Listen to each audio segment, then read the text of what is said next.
CPR. 1, 2, 3, 4, 5, 6, 7, 8, 9, 10.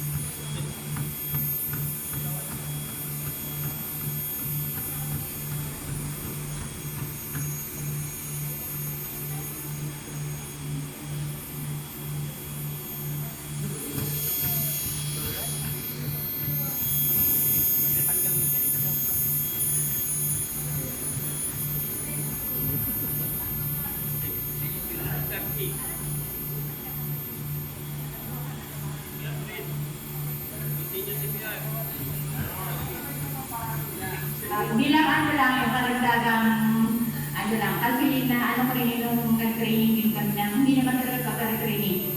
Habang nagsi-CPR daw, nakakanta tayo ng, sa isip lang natin ng staying alive ng GGs para hindi nasasabay dun sa para nakaka-focus din tayo, hindi tayo yung nilinervyos. Kalma. Karagdagang ano lang po yun. Try natin kung sa totoo. Kasi